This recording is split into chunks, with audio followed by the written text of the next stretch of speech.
नमस्कार, कैसे हैं आप लोग? तो चलिए स्टार्ट कर लेते हैं आज की सीरीज़ को।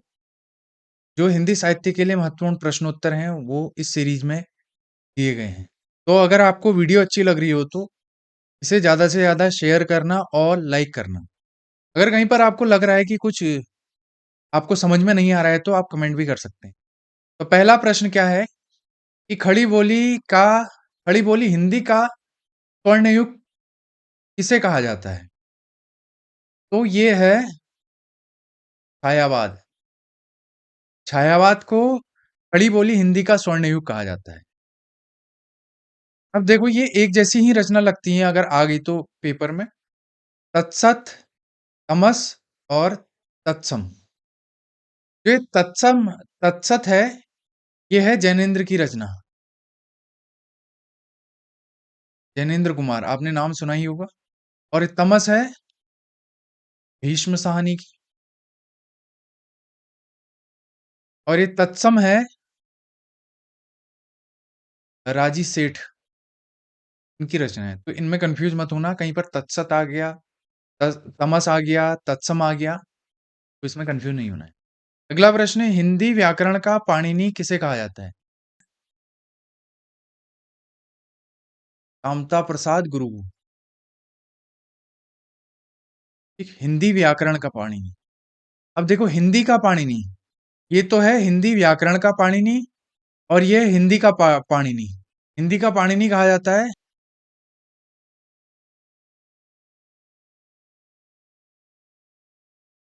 किशोरीलाल वाजपेयी को।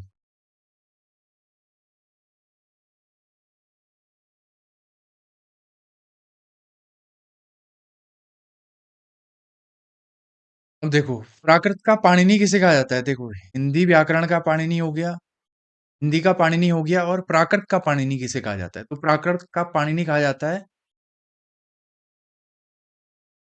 हेमचंद्र को। हेमचंद्र की रचना है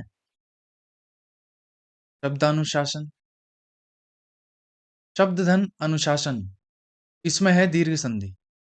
हिंदी शब्दानुशासन है किशोरीलाल वाजपेयी की और शब्दानुशासन है हेमचंद्र की।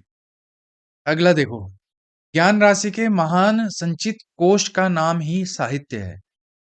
ये पंक्तियां किसकी हैं? ये पंक्तियां हैं महावीर प्रसाद द्विवेदी की।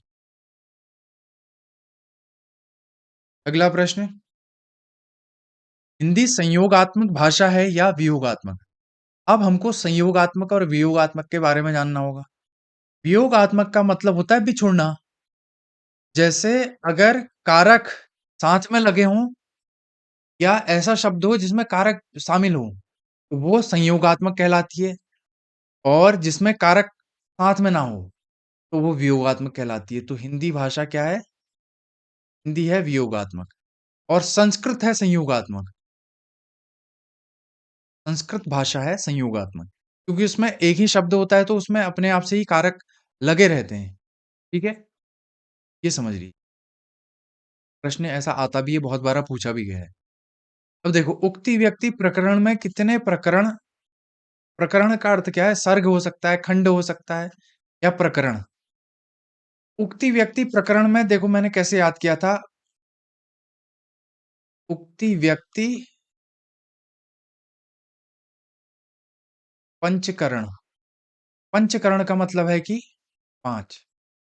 ठीक, तो आप जानते ही होंगे ये रचना किसकी है? दामोदर कवि की। उक्ति व्यक्ति प्रकरण दामोदर कवि की है। अगर आपको ये प्रकरण याद नहीं हो रहे हैं कितने प्रकरण है तो इस तरीके से लिख लेना, उक्ति व्यक्ति पंचकरण। ठीक, अगला है, वैयक्तिक कविता छायावाद की अनुजा और प्रगतिवाद की अग्रजा है, ये किसने कहा है? तो ये कहा है डॉक्टर नगेंद्र ने। क्या कहा है? व्यक्तिक कविता छायावाद की अनुजा और प्रगतिवाद की अग्रजा है। अच्छा, वैयक्तिक कविता से क्या मतलब है? तो हालावाद, हालावाद को वैयक्तिक कविता कहा जाता है। कि हालावाद के कवि आप जानते होंगे, बच्चन, हरिवंश राय बच्चन, अमिताभ बच्चन जी के पिताजी। ठीक, तो डॉक्टर नगेंद्र ने कहा है कि वैयक्तिक कविता छायावाद की अनुजा और प्रगतिवाद की अग्रजा है। अगला प्रश्न है, हिंदी का प्रथम गद्य लेखक गद्य लेखक गोरखनाथ को किसने कहा है? हिंदी का प्रथम गद्य लेखक गोरखनाथ की जी को कहा है मिश्र बंधुओं ने। मिश्र बंधु विनोद इन्होंने लिखी थी अपनी रचना। ठीक, याद रखना, ये बहुत बार पूछा गया है प्रश्न। प्रगतिशील त्रयी किन्हें कहा जाता है? मतलब तीन ऐसे कवि या लेखक हैं जिन्हें प्रगतिशील त्रयी कहा जाता है। सबसे पहले कौन है? त्रिलोचन। दूसरे हैं आपके नागार्जुन। और तीसरे हैं आपके शमशेर बहादुर सिंह। प्रश्न कैसा पूछ लेगा कि प्रगतिशील त्रयी इनमें से कौन कवि नहीं है, एक अलग दे देगा। और ये त्रिलोचन, नागार्जुन, शमशेर बहादुर सिंह, ये तीन प्रगतिशील त्रयी कहे जाते हैं। ठीक है, अगला प्रश्न। निराला छायावाद के कवियों में सबसे अधिक कोप भाजन के शिकार हुए हैं, ये कथन किसका है? गया प्रसाद शुक्ल सनेही। गया प्रसाद शुक्ल सनेही भी कहा जाता था, सनेही उपनाम से। उन्होंने कहा था कि निराला छायावाद के कवियों में सबसे अधिक कोप भाजन के शिकार हुए हैं। अगला प्रश्न है, काव्य आत्मा की संकल्पनात्मक अनुभूति है, ये किसने कहा? तो ये कहा जयशंकर प्रसाद जी ने।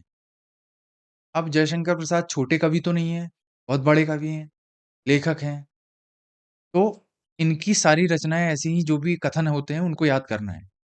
अगला प्रश्न है, ग्रियर्सन ने अपने ग्रंथ को लिखने में जिन 5 पुस्तकों की सहायता ली थी, उनके नाम बताइए।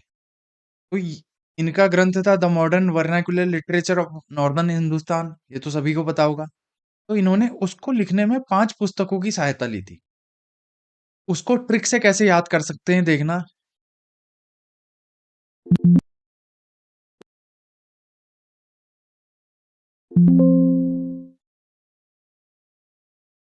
शिव सिंह की तरी ने श्रृंगार करके विचित्र राग। तो शिव सिंह से क्या हो गया? शिव सिंह सरोज।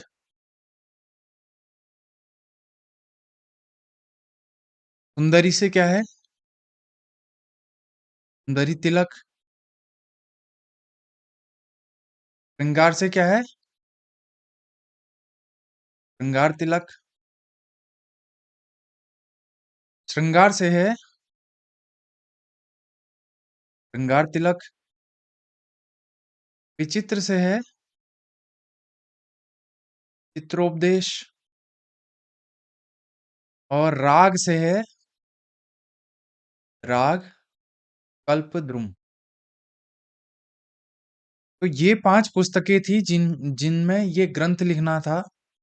5 पुस्तकों की सहायता ली थी अपने ग्रंथ को लिखने में ग्रियर्सन। बहुत इंपॉर्टेंट है, याद रखना। अगला प्रश्न है, ये भी बहुत इंपॉर्टेंट है। विशाल भारत, आपने नाम विशाल भारत सुना तो होगा। देखो, वो 2 विशाल भारत हैं, एक तो पत्रिका है, एक रिपोर्टाज है। तो विशाल भारत रिपोर्टाज किसका है? रागे राघव का। विशाल भारत पत्रिका का संपादन किसने किया था? बनारसी दास चतुर्वेदी ने। ठीक है, अगर विशाल भारत रिपोर्टाज आएगा तो रागे राघव करना है। विशाल भारत पत्रिका का संपादन किसने किया था? बनारसी दास चतुर्वेदी। अगर आपको वीडियो अच्छी लग रही हो तो कमेंट करना, शेयर करना और सब्सक्राइब करना। Thank you so much.